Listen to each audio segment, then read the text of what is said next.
Hey guys, and welcome back to the Movie Club Emporium. We are fresh off of our August summer block party. We this year we did a theme month within a theme where we had our Italian vacation. I hope those few of you who did join us for all 4 weeks of our Italian vacation had a lot of fun. I definitely had a lot of fun watching some movies that I would normally deal with, and while some views did a lot better than others, shout out to Demons. Not so much Cemetery Man. People felt like didn't want to talk about that, but that's okay. I do hope, on top of everything, that you were able to join us last night for our live stream over on Twitch, twitch.tv/, the Movie Club Emporium.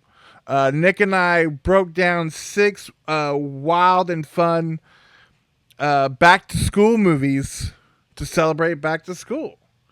But now we are playing catch up because there are some movies that have come out while we were gone on vacation that I definitely want to talk about. And the first one was a movie that, look, I am a sucker for this franchise. I know most people would say, no. Fool me once, shame on you. Fool me twice, shame on me. Fool me several times, shame on me. But I kind of love all these movies, even the ones that people really hate, and we'll get into it. But we're gonna be talking about the new Alien film. This one from Fede Alvarez, the gentleman who remade Evil Dead and made Don't Breathe, and made The Girl in the Spider's Web, which is a movie that apparently I alone saw in the theater when it came out. Because nobody talks about that sequel to The Girl with the Dragon Tattoo. I thought it was pretty good. But that's what we're going to be talking about new Alien Romulus. So this was a movie that was part of that weird Disney. We own Hulu. We own Fox. And so we want to make these kind of reimagining sequel remakes, prequel sequels for these big Fox R-rated franchises, but we don't want to put them in the theaters, so we're just gonna slap them up on Hulu. You know what happened with Prey, which I feel like they're really kicking themselves for that because Prey was quite well accepted by everybody, and eventually were so much so that people basically forced Disney's hand to release it physically because people wanted to own it. Hellraiser, not so much. I really like the new Hellraiser, and I know I'm in the minority, but talk about a franchise that I like that most people hate. Um, Maybe someday we'll break it down. But I like the new Hellraiser. That one has not gotten a physical release, and you can find it by other means, which I have. And then this one, of course, was Alien. Alien Romulus was supposed to go to Hulu directly. And thankfully, I don't know who was like, you know what? I'm assuming maybe Ridley Scott, coming off of, some bigger movies, had a little more sway, was like, you know what? We ought to pop that bad boy in the theater because this movie is great. I liked it. Now, we're going to get into some of the things. I know that there's a lot of the internet that did not like this movie at all. And some of it I see, some of it I don't. So let's get into it. First of all, this is a movie that takes place in between Alien and Aliens. So we're not getting a sequel. We're not getting a remake. It's kind of a prequel sequel. It's telling a story in between two finite positions of Alien and Aliens. I believe they said like 70 years before the events of Aliens. In fact, there's the moment early in this movie, the beginning of this movie, where you, I will say, sorry, tangent. I'm a music guy, and to hear that fantastic Jerry Goldsmith score for Alien play over the beginning of this movie was just, it almost brought tears to my eyes.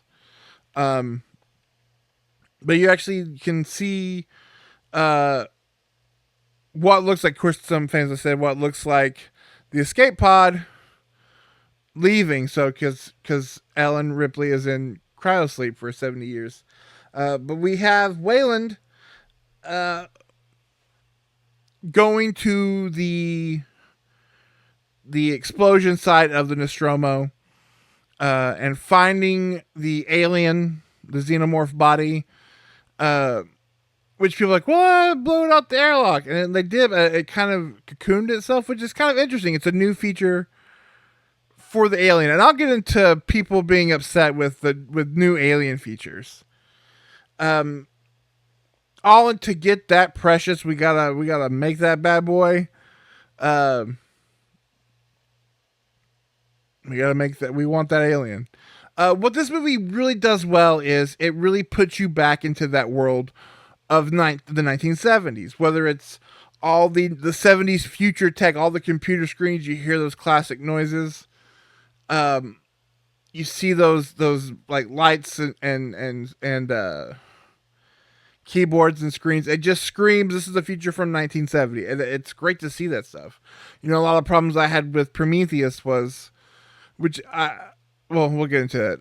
Was that how futuristic and and super 2000s it looked. You know, what was like the Nostromo like a super junker, like there was somebody's granddad's spaceship? Because why is it so old? But no, all that is great. Again, and then to hear that Jerry Goldsmith score, which is one of my favorite scores. I love the music for Alien. So going back to the Prometheus thing, I am somebody since day one who has defended Prometheus. So, Alien, I saw it as a young kid, scared the ever living bejesus out of me. Was in love with it. Saw Aliens later in life. I love Aliens. I do not have the super duper love for Cameron as most guys on the internet who look like me talk about movies does. I like Aliens. I don't love Aliens. So if that's a hot take, leave your comments below because we got to build that engagement. Alien 3, the theatrical cut is not great. It's not good. There's a lot of great things happening, a lot of great ideas. It's still Fincher. You're seeing what Fincher will become.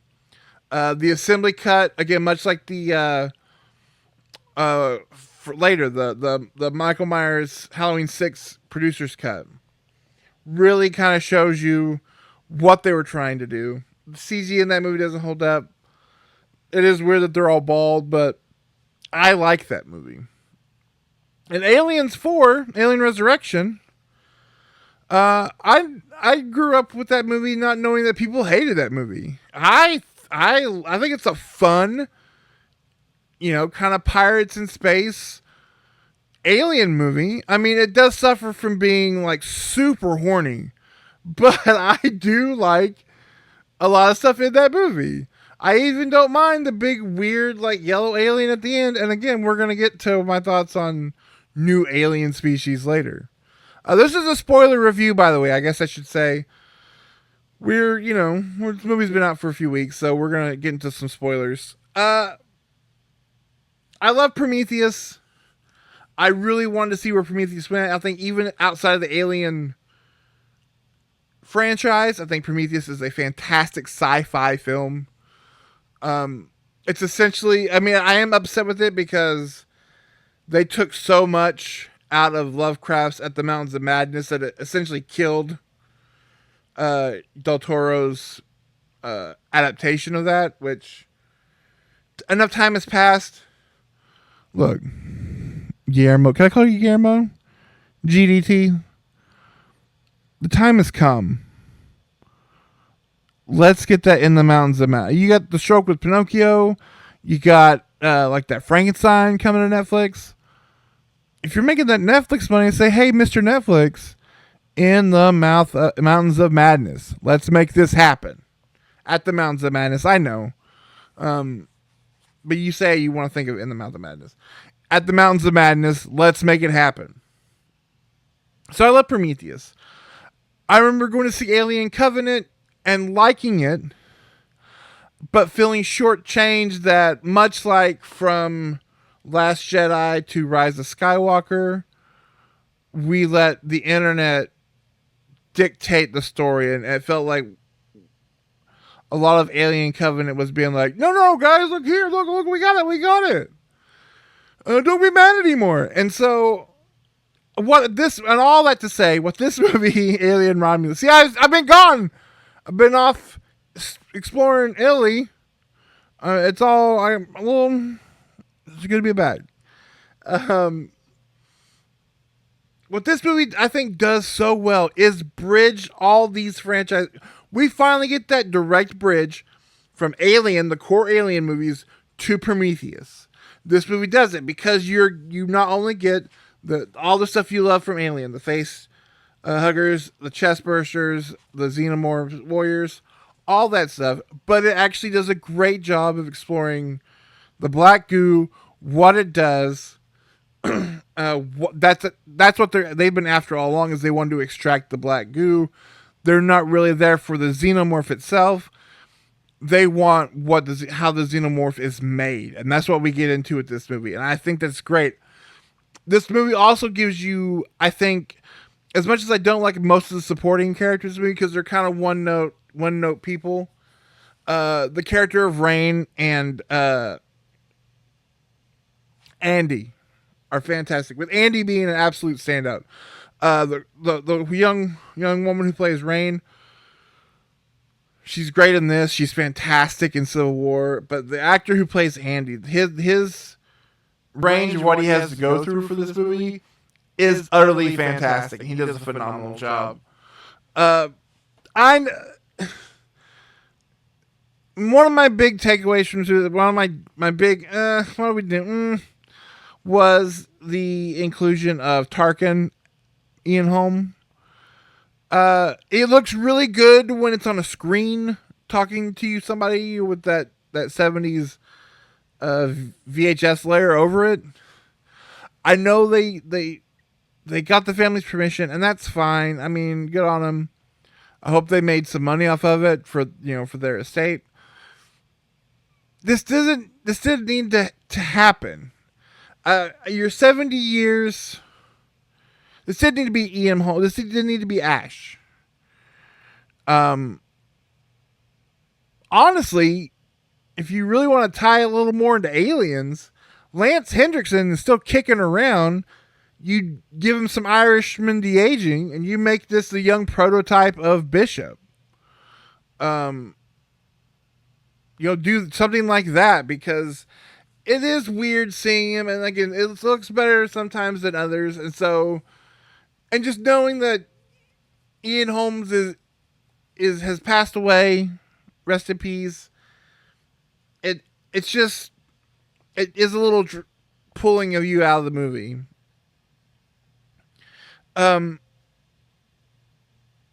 Going into the basic alien stuff about it, I mean, because it's the basic alien story.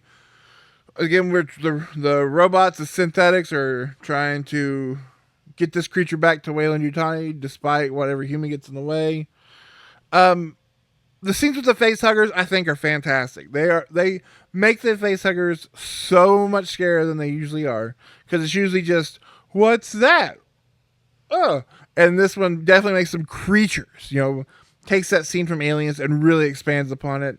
I like the ticking clock of this movie with the we're gonna crash into the rings, and the way it utilizes the rings of this planet are really great. Looks fantastic, and it really does add like this. We got a ticking clock. Besides the alien stuff, there's another ticking clock because we're on a sinking ship. I am, and this takes place on the planet. I can't remember what planet they say it is. But definitely is the lead up to the mining on LV-246 or LV 423. And you got to get deep into the lore for that. Let's get to the ending, and we'll wrap this episode, this review up. A lot of people hated when the pregnant lady ejects herself with the black goo directly, and then burrs this giant monster, which is a real guy. It wasn't. People were like, "Oh, it's CGI, it sucked." It's a real dude, like an 8 foot tall basketball player with the weirdest body. But he's a dude in a suit, as this weird mix of alien, human, engineer, like monstrosity. I thought the last act of this movie was fantastic, and really where we got kind of some of that signature Fede Alvarez horror sequences, and I dug it. I think he looks fantastic.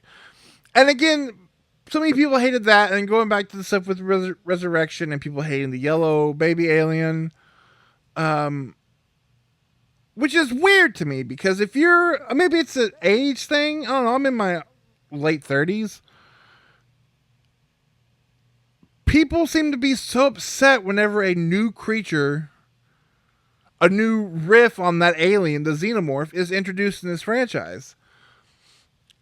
And I don't get it because I grew up with the alien toys, and so I had the gorilla xenomorph and the rhino xenomorph and the other different variations of xenomorphs they would sell you because we got to have more than one figure to sell these kids.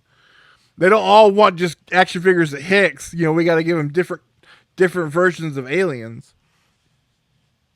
So I don't understand why that's fine, and yet when they're like, we want to add something a little new to the mythos, you know, in Prometheus with the Trilobite or the Deacon, or you know, in the Neomorph, like the Xenomorph we have established is a perfect organism. It is a perfect organism. That's great. That should be that's S tier. That's fine. But we gotta fill some of these out. Let's see something new. I think this movie does that. I don't feel like this movie. Yes, it has a lot of. It does run afoul a lot of Force Awakens member berries. But I think that it does add a lot more than it's getting credit for. It's not just a nostalgia piece. So that's basically it. My thoughts on Alien Romulus. Like I said, most of the internet disagrees with me, and that's okay. You wait till we do our top 10s, and we'll see what Nick thinks. But again, thank you guys so much for watching this video. Make sure you like the video. Make sure you subscribe. Tell your friends. Let's get our numbers up. I hope you guys are liking this. If you are, next week, speaking of riding that nostalgia train, boom, we're talking about a movie that's been in the works for literally decades, and now it's coming out. Do they stick the landing? We're going to be talking about Beetlejuice. Again, thank you guys if you were able to make it to our Twitch stream. We do those every month. This coming month, except for September, we're doing the entire Crow franchise. I'm talking comic book, TV shows, the Sega video game, plus reviewing all the movies, including the brand new Bill Skarsgård adaptation of The Crow. So that'll be super excited to hear my thoughts on it. But yeah, like the video. Comment below, what is your favorite Alien film? Do you like Prometheus and Alien Covenant? Do you have those Alien action figures?